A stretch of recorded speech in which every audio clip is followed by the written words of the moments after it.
Praise the Lord. Joshua generation prayer ministry పక్షముగా మీకు మా శుభములు తెలియజేస్తూ ఉన్నాను.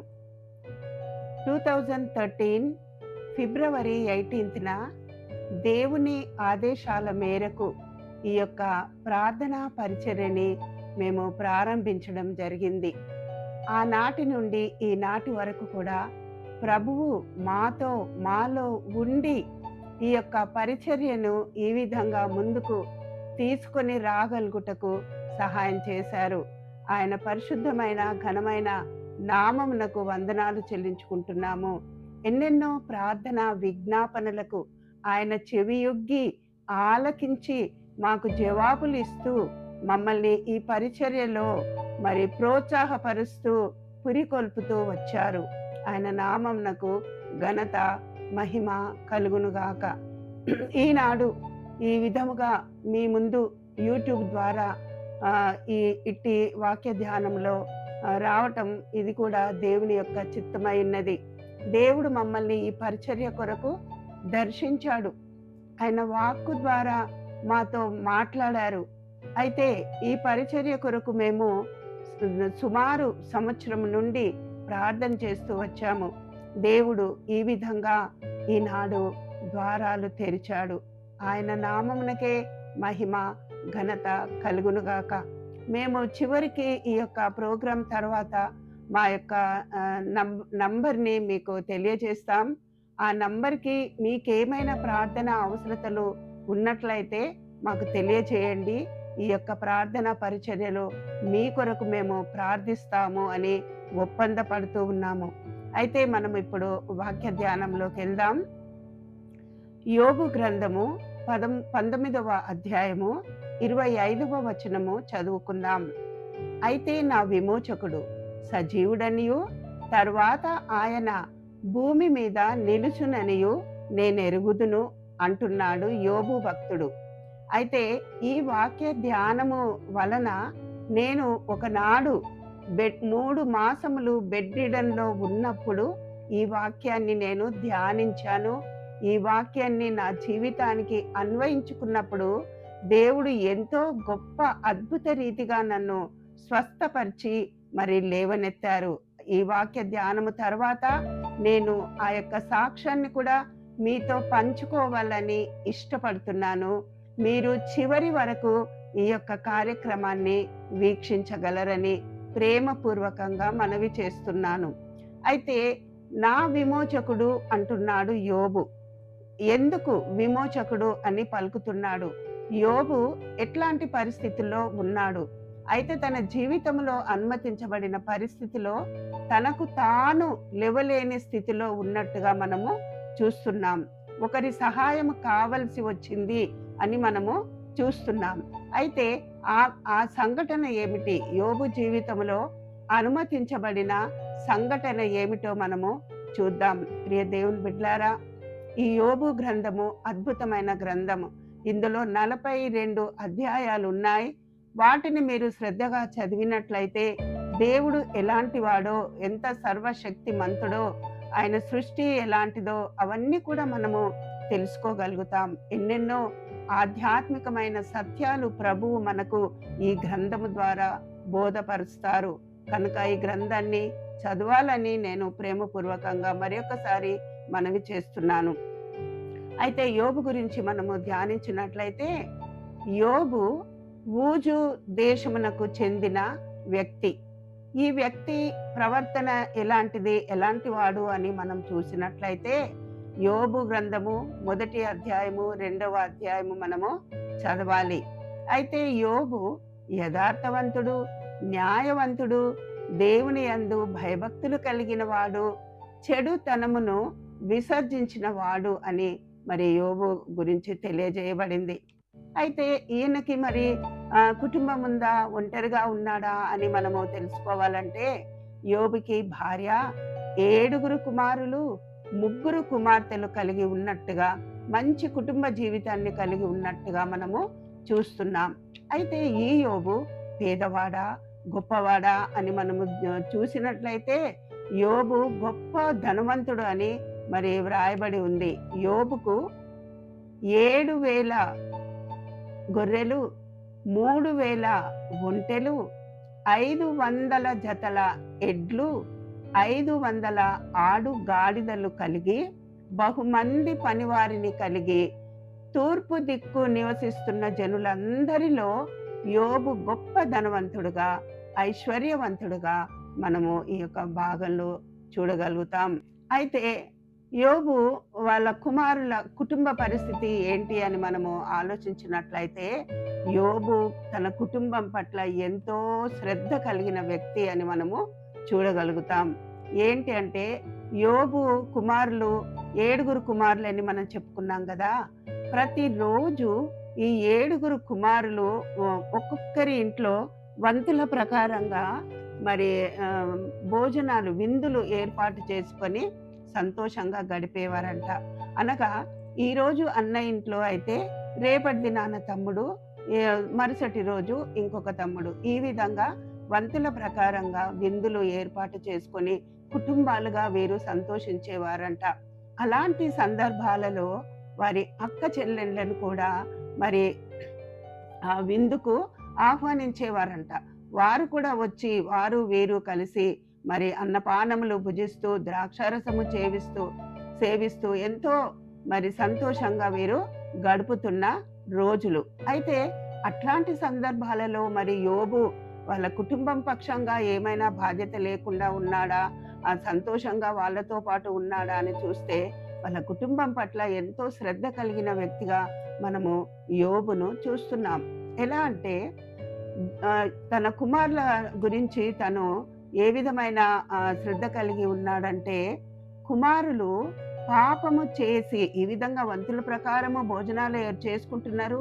ఇలా చేసుకోవడం వలన కుమారులు ఏదైనా వారి హృదయంలో పాపం చేసి దేవుని దృష్టిలో మరి దోషులై ఉన్నారేమో అని ఏం చేసేవాడంటే, ప్రతి అరుణోదయమున లేచి ఆ కుమారులను ఒక్కొక్కరిని పిలిపించి వారిని పవిత్రపరిచి వారి ఒక్కొక్కరి నిమిత్తమై దహన బలి అర్పించేవాడంట.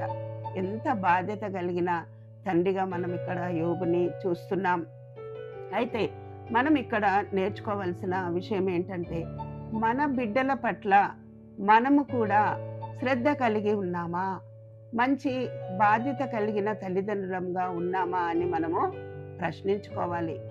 ఈ యొక్క నైతిక విలువలు అడుగంటిన ఈ సమాజంలో మన బిడ్డలు నివసిస్తూ ఉన్నారు. లోకములో వారు పడిపోకుండా, పాపములో పడిపోకుండా వారి యొక్క ప్రతి కదలికలని తల్లిదండ్రులంగా మనము గమనిస్తూ ఉండాలి.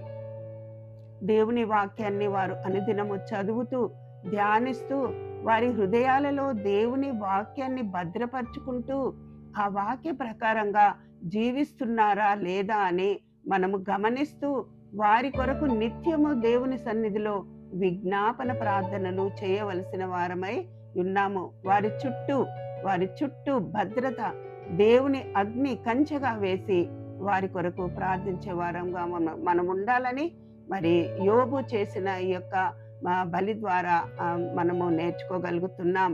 మనము ఆ విధంగా చేసి మన బిడ్డల్ని లోకంలో పాపంలో పడిపోకుండా కాపాడుకుందాం.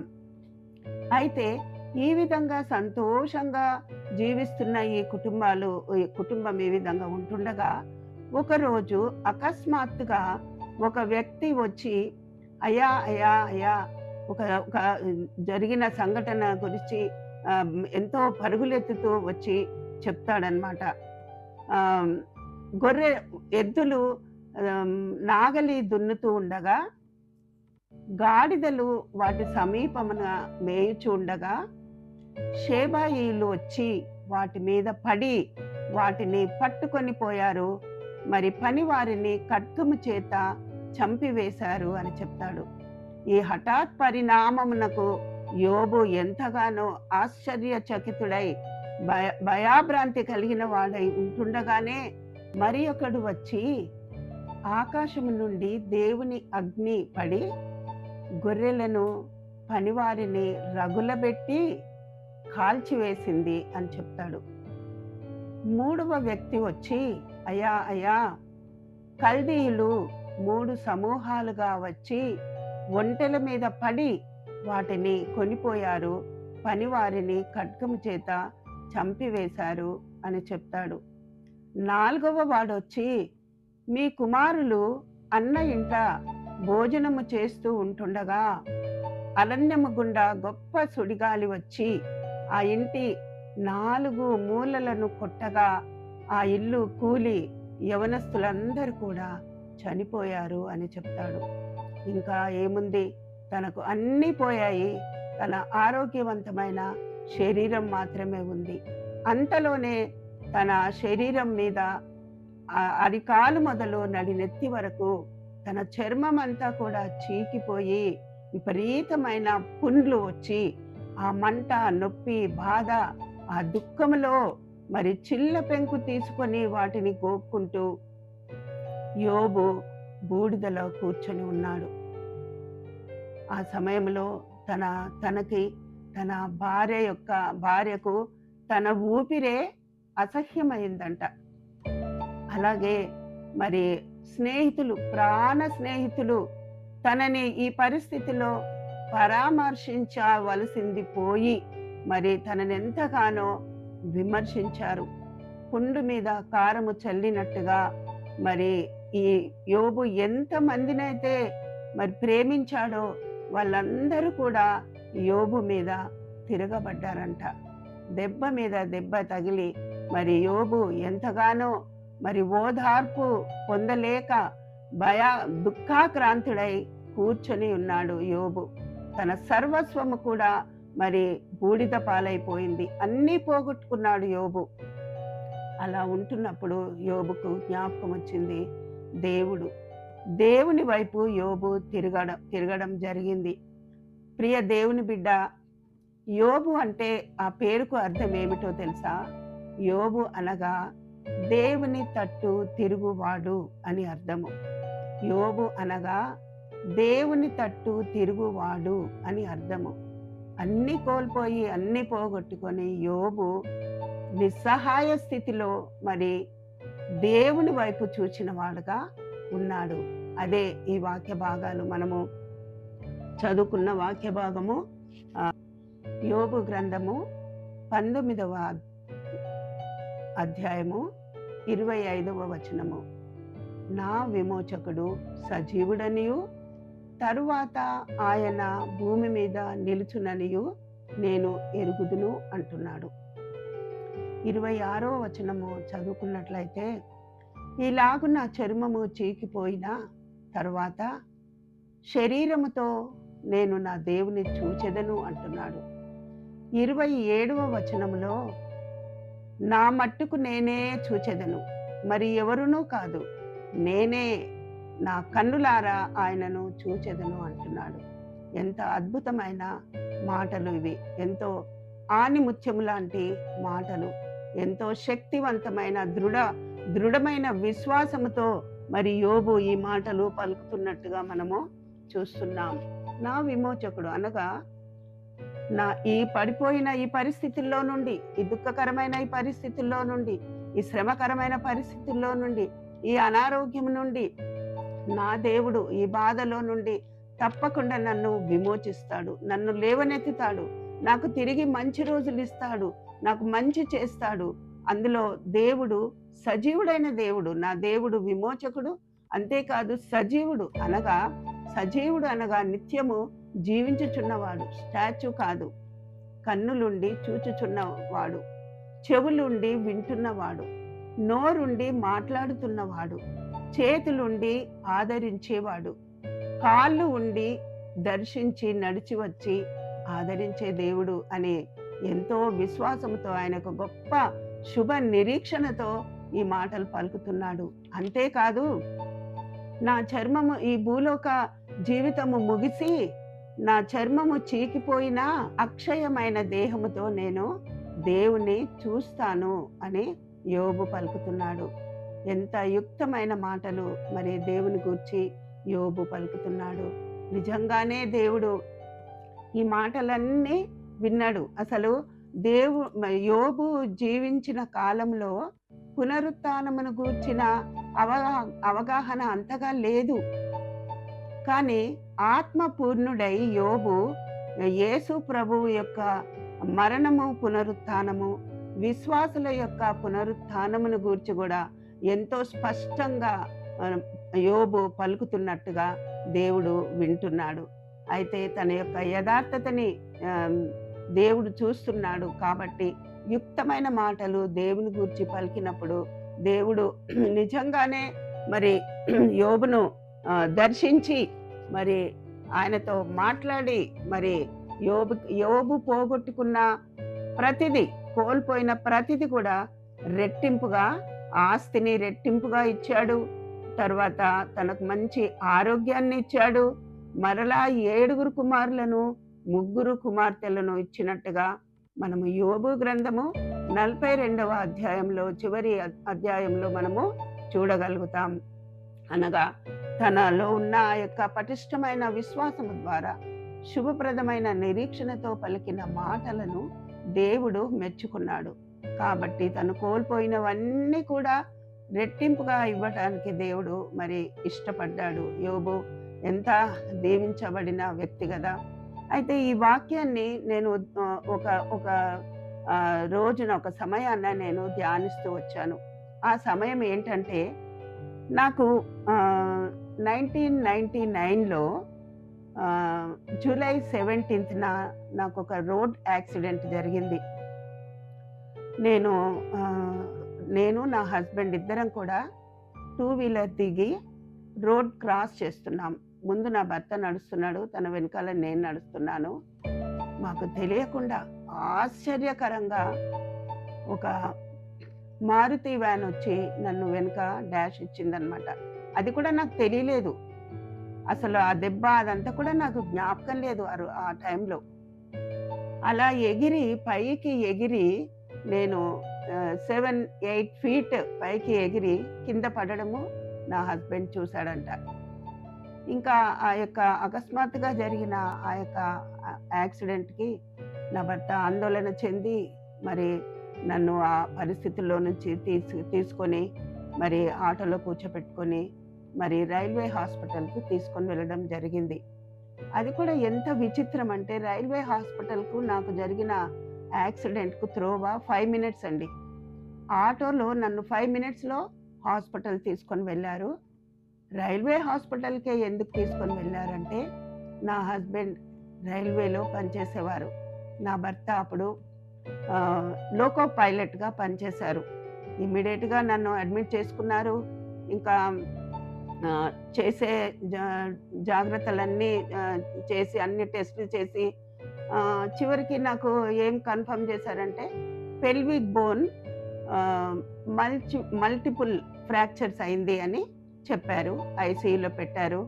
1 వీక్ నేను ఐసీయూలో ఉన్నాను.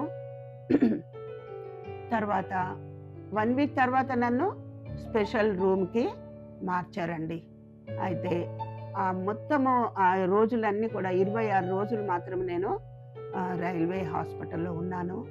నా పరిస్థితి ఏంటంటే, పెల్విక్ బోన్ ఫ్రాక్చర్ కాలేదు, ఎయిర్లైన్ అనమాట.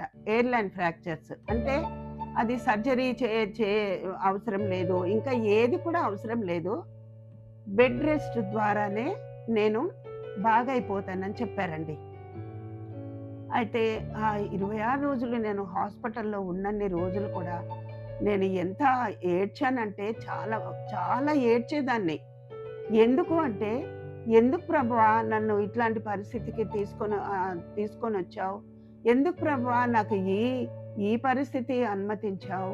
నేను ఎంత బిజీగా నా 4 పిల్లలతో, నా భర్తతో ఎంత బిజీగా ఉంటూ నేను పనులు చేసుకొని ఎంత యాక్టివ్గా ఉండేదాన్ని. నేను ఇలా కదలలేని పరిస్థితిలో వెళ్ళకిలా పడుకొని ఉండాలి, అటు ఇటు తిరగొద్దు అని దేవుని దగ్గర ఏడుస్తా ఉండేదాన్ని అండి. ఆ 26 రోజుల తర్వాత నన్ను ఇంటికి తీసుకొని వచ్చారు, డిశ్చార్జ్ చేశారు. ఇంటికి వచ్చాను.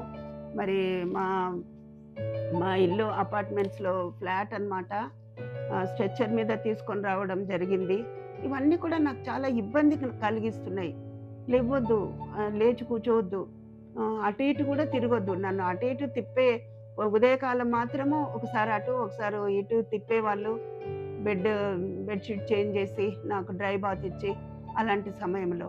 అయితే ఏంటంటే, ఆ నొప్పి కూడా నాకు స్టార్టింగ్ నుండి ఉన్న నొప్పి తిప్పినప్పుడు మాత్రమే కొంచెం నొప్పి లేసేదండి. స్టార్టింగ్‌లో తీవ్రమైన నొప్పి ఉండేది. తరచుగా ఆ నొప్పి అటు ఇటు తిప్పినప్పుడు కొంచెం నొప్పి తగ్గుతూ వచ్చింది. అది సరే. ఇంటికొచ్చిన తర్వాత నాకు సడెన్‌గా ఒకరోజు జ్ఞాపకం వచ్చింది. ఏంటంటే, నేను ఆ రోజుల్లో ట్రాన్స్‌వాల్ రేడియో విశ్వవాణిలో పనిచేసేదాన్ని. ఆ రోజుల్లో ఆర్ఆర్‌కే మూర్తి అంకుల్ గారు రేడియోలో ప్రేమధార కార్యక్రమంలో వచనం వెంబడి వచనము ఆదికాండం నుండి ప్రకటన వరకు చెప్పారు.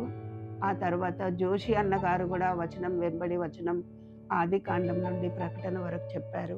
ఆ టైంలో నేను అక్కడ పనిచేస్తున్నాను. అయితే ఆ రోజు నాకు ఇంట్లో ఒకసారి గుర్తొచ్చింది. అరే! రేడియో కార్యక్రమాలు విందాం. ఆర్ఆర్‌కే మూర్తి అంకుల్ వాక్యం వినాలి కదా! నేను ఆఫీస్‌లో పనిచేస్తున్నప్పుడు మా విధి అదే అన్నమాట. రేడియో కార్యక్రమాలు ప్రతిరోజు వినాలి. ఎందుకంటే ఏపీ నుండి అన్ని డిస్ట్రిక్ట్స్ నుంచి మాకు ఆఫీస్‌కి ఉత్తరాలొస్తాయి. ఆ ఉత్తరాలకి మేము జవాబులియ్యాలి. శ్రోతలు ఏమి రాసేవారంటే, ప్రోగ్రామ్ విని, ప్రోగ్రామ్ ద్వారా వాళ్ళు ఎలా దీవించబడ్డారు, లేదా వాళ్ళ కుటుంబాలలో వ్యక్తిగతంగా ఏమైనా అవసరతలున్నాయా, అవి మాకు ఉత్తరాలు రాసేదనమాట. వాటికి జవాబులిచ్చే ఆ యొక్క ఉత్తరాల విభాగంలో నేను పనిచేసేదాన్ని. ఇవన్నీ జ్ఞాపకం చేసుకుంటూ, అయ్యో! ఇంత యాక్టివ్‌గా పనిచేసేదాన్ని, ఇలాంటి పరిస్థితొచ్చిందని ఏడుస్తూ ఉన్న సమయంలో ఒకరోజు వాక్యం వినాలని ఆశ పుట్టి, మా కూతురికి అడిగి ఆ యొక్క చిన్న రేడియో ఉండే మా ఇంట్లో. ఆ రేడియో తెచ్చి నా దగ్గర పెట్టుకొని, ఆ వాక్యం వినడం మొదలుపెట్టాను. కొన్ని రోజులు వింటూ వస్తున్నాను. కానీ ఆ వాక్యము ఏం పని చేయలే నాలో. అంటే నాకేంటంటే దేవుని మీద అలగడమే ఉన్నదనమాట. ఎందుకు ఇలాంటి పరిస్థితి అనుమతించారు? ఎందుకు ఇలాంటి పరిస్థితి అనుమతించారు? ఇదెంత ఇబ్బందిగా ఉంది ప్రభువా! కదలలేని పరిస్థితి. నేను కదలొద్దంట, అటు ఇటు తిరగొద్దంట, పడుకొని ఉండాలా? ఇదెంత దుఃఖకరమైన పరిస్థితి కదా ప్రభువా! అని ప్రభుతో మాట్లాడుకుంటూ ఆ కార్యక్రమాలు వింటున్నప్పుడు రోజు ఆ రోజులలో అంతే కూడా నేను వింటున్నప్పటి నుండి కూడా ఆర్ఆర్‌కే మూర్తి అంకుల్ గారు యోబు గ్రంథ ధ్యానాలు బోధిస్తున్నారండి. అది కొన్నిసార్లు వినలేదు. విన్నా కూడా ఏడ్చుకుంటూ ఉండేదాన్ని కాబట్టి నా మైండ్‌లో, నా హృదయంలో ఆ వాక్యం పనిచేయలేదు. ఏడుస్తా ఉండేదాన్ని. ఒకరోజు దేవుడు నన్ను దర్శించాడు. దర్శించి ఈ వాక్యం అంతా కూడా ధ్యానిస్తున్నప్పుడు యోబు గురించి తను చెప్తున్నప్పుడు ప్రభువు నాతో మాట్లాడడం జరిగింది. ప్రభువు నన్ను దర్శించాడు తన మాటల ద్వారా. అయితే నేను కొంచెము రియలైజ్ అవ్వడం మొదలుపెట్టాను. అరే! యోబు మంచి భక్తిపరుడు. అసలు తన జీవితంలో పోల్చుకుంటే నేనొక చీమ తలకాయంత కూడా లేను. నీ పరిచర్య చేస్తున్న ప్రభువా, నమ్మకంగా నా బిడ్డలను చూసుకుంటున్నా, నా భర్తను చూసుకుంటున్నా. ఇదేంటి ప్రభువా, ఇదే నా మాటలున్నాయి కానీ అసలు ఏమాత్రం కూడా మంచి దాని గురించి, దేవుని గురించి నేను ఆలోచించడం లేదని అనుకోని ఒకరోజు నాకు తెలియకుండానే మధ్యరాత్రి నేను పడుకొని ఉన్నా. నా కళ్ళ నుండి నీరు కారుతూ గొప్పగా ఏడుస్తున్నా నేను దేవుని సన్నిధిలో. అయ్యో! అవును కదా ప్రభు, ఒకవేళ నిజముగా నేను ఆ యాక్సిడెంట్ అయినప్పుడు ఆ కింద పడ్డా అని నా భర్త చెప్తున్నాడు కదా! అప్పుడు పడ్డ సమయంలో వేరే ఒక వెహికల్ వచ్చి నా మీద పోతే ఇంకా నాకు ప్రమాదం జరిగేది కదా! ఇంకా నేను చనిపోయేదాన్నేమో! దేవుడు నన్ను కాపాడిండు కదా! ఇలా రియలైజ్ అయితున్నా. ఇలా నేను జ్ఞాపకం చేసుకుంటున్నా. ఇంకా విషయం ఏంటంటే, నేను రోడ్డు మీద పడ్డప్పుడు నా చేతిలో ఒక గోల్డెన్ కలర్ పర్స్ ఉంది. పొడుగాటి పర్సు ఉండే నా దగ్గర. అయితే అందులో 10,000 రూపీస్ ఉండే అండి. తర్వాత ఒక గోల్డ్ చైన్ ఉంది. అది విరిగిపోయింది చైన్ అనమాట. దాన్ని బాగు చేపించుకోవడానికి మేమసలు ఆ రోజు ప్లాన్ చేసుకున్నాం. అయితే ఇంకొక విషయం ఏంటంటే, ఆ పర్స్ కింద పడింది నేను పడ్డప్పుడు. పడితే ఆ పర్సు ఓపెన్ అయింది. ఎందుకంటే ఆ పర్సు జిప్ లేదు దానికి. Button system. ఇట్లా రైట్ సైడ్ తిప్పితే ఓపెన్ అయితది పర్సు. లెఫ్ట్ సైడ్ తిప్పితే క్లోజ్ అయితది పర్సు. అలాంటిది ఆ పడ్డ దానికి, ఆ దెబ్బకి ఆ పర్సు ఓపెన్ అయిందంట. ఓపెన్ అయ్యి అందులో ఉన్న చైన్, అందులో ఉన్న డబ్బులు అన్నీ కూడా చెల్లాచెదురైపోయినాయి. బయటపడ్డాయి. అయితే ఎవరో ఒక వ్యక్తి అవన్నీ కలెక్ట్ చేసి అదంతా తీసుకొని మళ్ళీ పర్సులో వేసి ఆందోళన నన్ను హాస్పిటల్ తీసుకొని వెళ్ళే ఆ బిజీలో నా భర్త ఉండగా, కలవరంలో ఉండగా, ఆ వ్యక్తి నా భర్త షర్ట్ యొక్క బటన్స్ విప్పి ఈ పర్స్ భద్రంగా మళ్ళీ ఆ షర్ట్‌లో ఫ్రంట్ సైడ్ పెడుతూ బటన్స్ పెట్టి సార్ మీరేం చింతపడకండి. పర్స్ కింద పడి ఓపెన్ అయింది. దాంట్లో ఉన్నాయి అన్నీ నేనే అన్నీ ఒక్కొక్కటి తీసి అందులో ఏసిన భద్రంగుంది. దాంట్లో ఒక్కటి కూడా వేస్ట్ కాలేదు. మీరు ధైర్యంగా ఉండండి సార్. మీరేం భయపడకండి. పర్స్ జాగ్రత్త అని చెప్పి ఇంకా వెళ్ళిపోయాడంట. ఇంకా నలుగురు, ఐదుగురు కలిసి నన్ను ఆ విధంగా హాస్పిటల్‌లో చేర్చారు గదా! అది జ్ఞాపకం వచ్చిందండి. అప్పుడు నా భర్త చెప్పాడు హాస్పిటల్‌లో ఉన్నప్పుడు, ఇలా జరిగింది, పర్సు ఇలాగ భద్రంగా కాపాడబడిందని అన్నప్పుడు, అప్పుడు నేను జ్ఞాపకం చేసుకున్నా. అవును గదా! దేవుడు ఎంత సహాయం చేసిండో ఆపదలో కూడా. పర్సులో ఉన్నయన్నీ చెక్కు చెదరకుండా, అవి పోకుండా, ఎవరో ఎత్తుకొని పోకుండా, భద్రంగా ఒక్క 1 ఎంపీ కూడా దాంట్లో కోల్పోకుండా అప్పగించాడు కదా దేవుడు. ఇవన్నీ నేను జ్ఞాపకం చేసుకుంటున్నప్పుడు, తర్వాత నాకు పరిచర్య చేయడానికి నాకు నలుగురు పిల్లలు. నాకు 2 ఆడపిల్లలు, 2 మగ పిల్లలు. మరి నా హస్బెండ్, నా స్నేహితురాళ్ళు మరి నాకు సహాయం చేస్తూ వచ్చారు. మరి అందరూ నా కోసం ప్రార్థన చేస్తున్న ఈ విషయాలన్నీ నేను జ్ఞాపకం చేసుకొని, ధైర్యం తెచ్చుకొని దేవుని సన్నిధిలో కన్నీళ్లతో నేను క్షమాపణ కోరుకున్నానండి. దేవా నన్ను క్షమించు. ఈ పరిస్థితి అనుమతించావు. నన్ను బాగు చేస్తావు ప్రభువా, నువ్వు తప్పకుండా నన్ను విడిచిపెట్టవు అని నేను ఈ వాక్య ధ్యానం కూడా నా మనసులో బాగా పనిచేసి దేవుని సన్నిధిలో బాగా ప్రార్థన చేసుకొని పశ్చాత్తాపపడి నేను ఏడ్చానండి. ఆ రోజు నుంచి నన్ను ఆ రోజు మరుసటి రోజు నుంచి నా నా హృదయంలో ఒక విధమైన ఆశ, ఒక విధమైన సంతోషం. నన్ను దేవుడు ఈ పరిస్థితుల్లో నుంచి లేపుతాడు, నాకేం కాదు, కొంచెం ఓపికతో ఉండాలి అని దానికోసం, ఆ సహనం కోసం దేవుణ్ణి ప్రార్థన చేస్తూ ఆ విధంగా ఉన్నానండి. అలా 3 మంత్స్ నేను అలా కదలకుండా ఉండటానికి ప్రభువు నాకు సహాయం చేశారు. అటు సైడ్ ఇటు సైడ్ ఒక 2 మంత్స్ తర్వాత నన్ను అటుపక్కన ఇటు పక్కన నన్ను తిప్పినప్పుడు నాకు గాఢమైన నిద్ర వచ్చేది.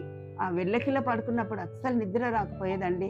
ఎప్పుడైతే నన్ను 2 మంత్స్ తర్వాత నేను అటు తిరిగి పడుకున్నానో, ఇటు తిరిగి పండుకున్నానో అప్పుడు నాకు బాగా నిద్ర వచ్చేది. ఆ విధంగా నా హృదయంలో సంతోషము, నా మనసులో నెమ్మది, తర్వాత నా హృదయంలో విశ్వాసం, ప్రభు తప్పకుండా నన్ను లేవనెత్తుతాడు అని ప్రార్థన చేసుకుంటూ పిల్లలు మేమందరం కూడా దేవుని మీద ఆధారపడి ఈ వాక్య ధ్యానం వలన యోబుని ఏ విధంగా ప్రభు మరి ఆ పరిస్థితుల్లో నుంచి లేవనెత్తి 2 అంతలుగా ఆశీర్వాదాలు ఇచ్చి యోబును ఆశీర్వదించిన దేవుడు మరి నా జీవితంలో కూడా గొప్ప కార్యం చేసి ప్రభు నన్ను ఆ యొక్క పడకలో నుండి లేపాడండి. 3 మంత్స్ తర్వాత నన్ను లేపి కూర్చోపెట్టారు. ఇంకా మెల్లగా లేచి నడవడము, అలా చేయటము, తర్వాత ఫిజియోథెరపీ వెళ్ళడము, ఈ విధంగా మరి దేవుడు నాకు సంపూర్ణ స్వస్థత ఇచ్చాడండి. అది 1999లో జరిగిన సంఘటన. అది ఈనాడు మీతో చెప్పుకుంటున్నాను.